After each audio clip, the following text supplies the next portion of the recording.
जय हिंद फ्रेंड्स, नमस्कार।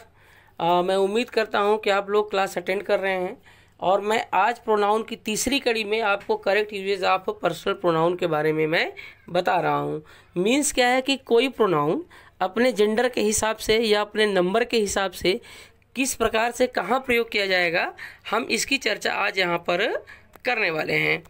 ठीक है, तो थोड़ा सा इसमें डिस्टरबेंस आ रहा है।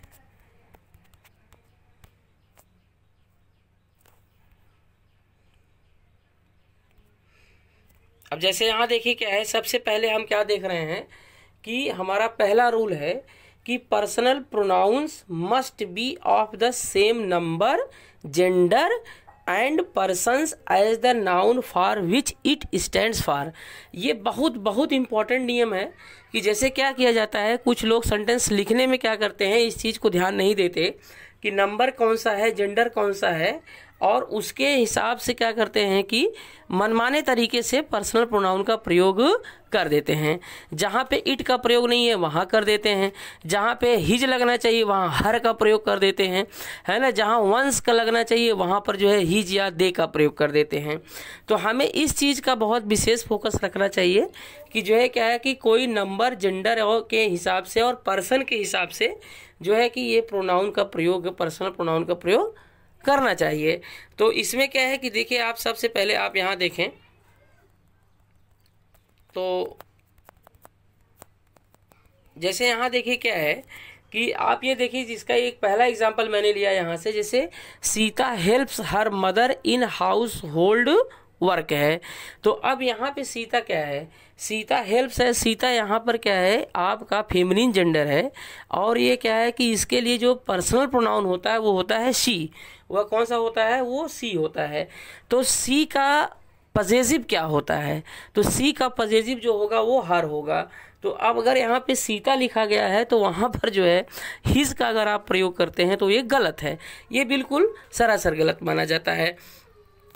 अब जैसे इसके हिसाब से अगर आप यहाँ देखें अगले एग्जाम्पल में, अगला एग्जाम्पल हमारा क्या है कि अगला एग्जाम्पल है यहाँ पर जैसे ये देखिए, दोज बेगर्स आर आइडल। क्या लिखा गया है कि दोज बेगर्स आर आइडल। वो बेगर्स क्या है, आइडल। आइडल माने क्या है, आइडल माने होता है आलसी, और एक होता है आइडियल। आइडियल मीन्स होता है आदर्श। उसमें क्या होता है, उसकी स्पेलिंग IDEAL होता है। तो जो है क्या है कि जहाँ आइडल है वहाँ आइडल ही समझें, जहाँ आइडियल है वहाँ आइडियल ही समझें। तो यहाँ पे लिखा गया कि दोज बेगर्स आर आइडल।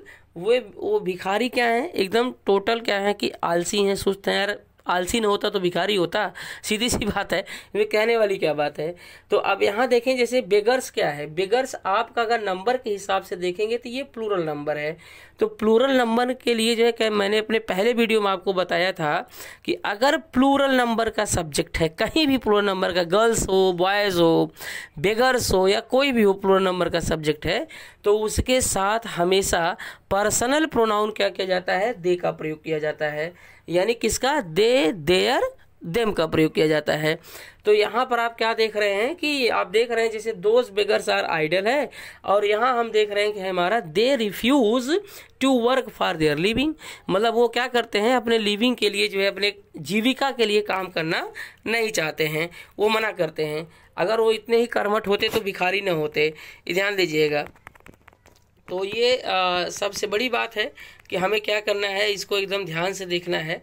तो जैसे यहाँ आप देख पा रहे हैं, तो ये क्या है कि दूसरा रूल क्या है हमारा है कि फॉर द कलेक्टिव नाउन, ध्यान से सुनिए, ये बहुत अच्छा रूल है, ध्यान से इसको नोट करिए। For the collective noun when it represents as a whole. Means क्या हुआ, अगर ये देखिए, इसको याद करिए, when it represents as a whole, यानी कोई कलेक्टिव नाउन हो लेकिन वह होल को दिखा रहा हो, यानी कि पूरे की बात कर रहा हो। एक कलेक्टिव नाउन से पूरे की बात जब स्पष्ट होती है तो वहाँ पे पर्सनल प्रोनाउन हमेशा किस में होगा, सिंगुलर नंबर में होगा। अब आप ध्यान दीजिएगा, होगा तो कलेक्टिव नाउन। अब कलेक्टिव नाउन की मीन्स होता है समूह में रहना।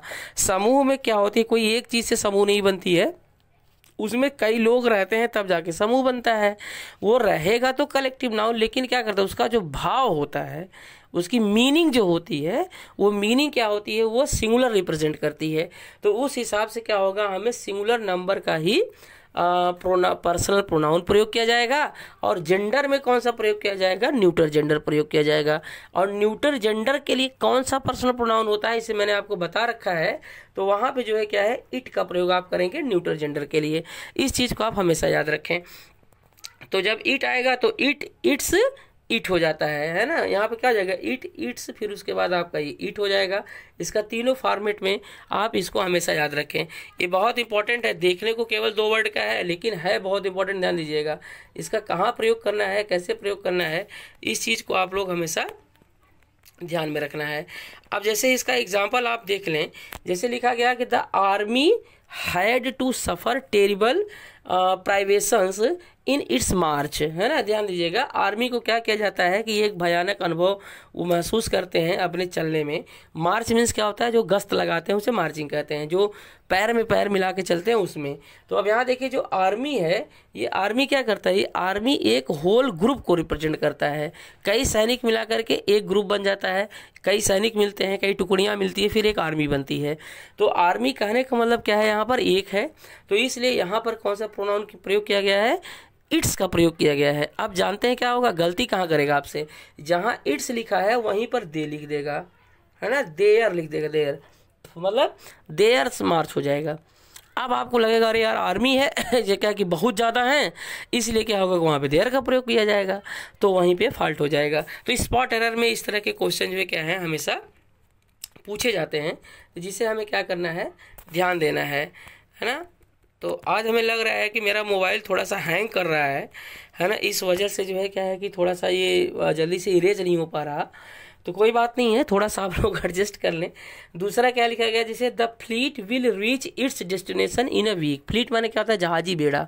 अब जहाजी बेड़ा क्या होता है, एक जहाज नहीं होते हैं, कई जहाज मिल करके जो क्या हो जाता है कि एक फ्लीट बनता है। जैसे आप देखे होंगे पहले जो है क्या है कि पतवार बनती होगी, है ना, पतवार बना करके जो क्या है, जो हवा के रुख से क्या है जहाजें चलती थी, तो वो क्या उसी को फ्लीट कहते हैं, जहाजी बेड़ा कहते हैं। तो ये कह रहे हैं कि the fleet will reach its destination at week, यानी क्या है एक सप्ताह। अब ध्यान दें, यहाँ पे इट्स आ गया है। अब ये इट्स की जगह पे हो सकता है कि देयर का प्रयोग कर दे, क्योंकि फ्लीट क्या है, आपका कलेक्टिव नाउन है।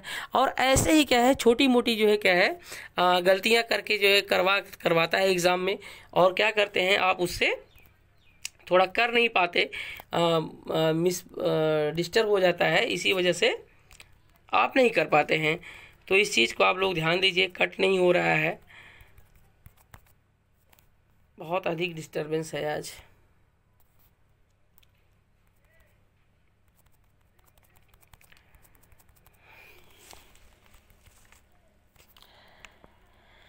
ठीक है, देखिए क्या है कि अब अंतिम स्लाइड की तरफ हम लोग बढ़ रहे हैं।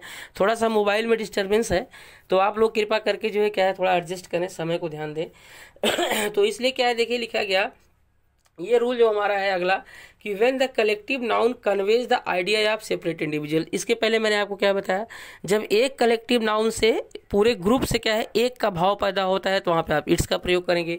लेकिन अगर उसी कलेक्टिव नाउन से क्या होता है, जब सेपरेट इंडिविजुअल्स की बात होती है, यानी कि अलग अलग की बात हो जाती है, अलग हो जाते हैं, तो प्रोनाउन क्या किया जाता है, standing for it must be of the plural number. वहाँ क्या था, सिंगुलर नंबर था और न्यूट्रल जेंडर था, याद रखिएगा, सिंगुलर नंबर न्यूट्रल जेंडर, ऐसा याद कर लीजिएगा तो आपको याद रहेगा, ठीक है। लेकिन अब यहाँ देखिए क्या, जरा एग्जाम्पल पे फोकस करें।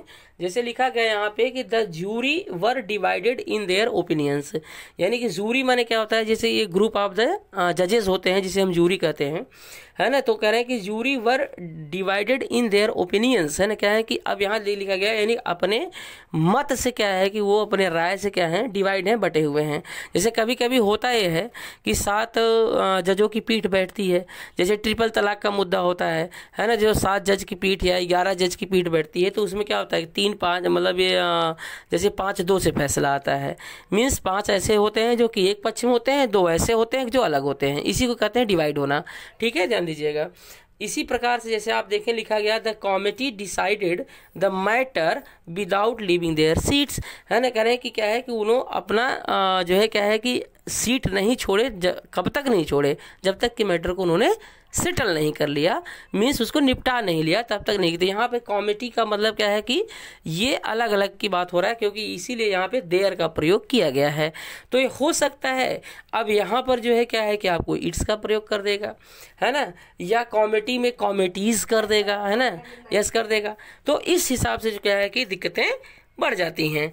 फिर आगे जैसे देखें, अगला रूल क्या है कि when 2 or more singular nouns are joined by and the pronoun used for them must be plural। ये कह रहे हैं कि जब 2 या 2 से अधिक नाउन क्या होते हैं, एंड से जुड़ते हैं, एंड से जुड़ते हैं, तो वहाँ पे हमेशा प्रोनाउन, पर्सनल प्रोनाउन क्या होता है, प्लूरल होगा और दे का प्रयोग किया जाता है। जैसे आप यहाँ देखें लिखा गया ना कि क्या लिखा गया, ये पे Ram and Hari work hard, यानी कि भगवान मतलब Ram and Hari work hard. इसका मतलब क्या है कि राम और हरि ने क्या कठिन मेहनत किया। फिर आगे लिखा गया कि they are pressed by their teacher, उनको अपने टीचर के द्वारा क्या किया, उनको प्रशंसा मिली। फिर लिखा गया, जैसे लिखा गया both Sita and Savita are tired, क्या है वो थक गए हैं, और दे हैव गॉन होम, है ना, अब उन्हें घर जाना चाहिए। ठीक है ना, वो घर चले गए, भाई थक गए, काम करते करते थक गए, पढ़ते पढ़ते थक गए, या कुछ भी हो सकता है, थकने का मतलब कई चीज़ हो सकता है। तो इस प्रकार से हमने क्या देखा, यहाँ पे सीता एंड सविता, यहाँ पे 2 लोग हैं, तो इसलिए यहाँ पे प्लूरल का प्रयोग किया गया है। तो मैं आज जो है क्या है कि थोड़ा सा कुछ बाधित हो रहा है, तो मैं इसके लिए जो है क्या है कि आप लोगों को अपने अगली क्लास में मैं कोशिश करूँगा कि जो है क्या है कि सही से आपका काम हो सके, और जिससे आप क्या करने पड़े। हाँ, लेकिन एक मैं बात कहूँगा फ्रेंड्स कि आप लोग हमेशा पढ़ते रहें, हमेशा पढ़ते रहें। ऐसा नहीं है कि आप छोड़ें ना, चाहे छुट्टी हो या कुछ भी हो, लेकिन अपनी पढ़ाई को कभी भी जाया ना करें, क्योंकि पढ़ाई जाया करना सही चीज़ नहीं होती है। टाइम अपना वेस्ट न करें, टाइम को बचा कर रखें, दिमाग हमेशा चलाते रहें, क्योंकि जो सीखता रहेगा वही जो है क्या है कि आगे जा सकता है, जो सीखना छोड़ देगा वो हमेशा पीछे रहेगा। धन्यवाद।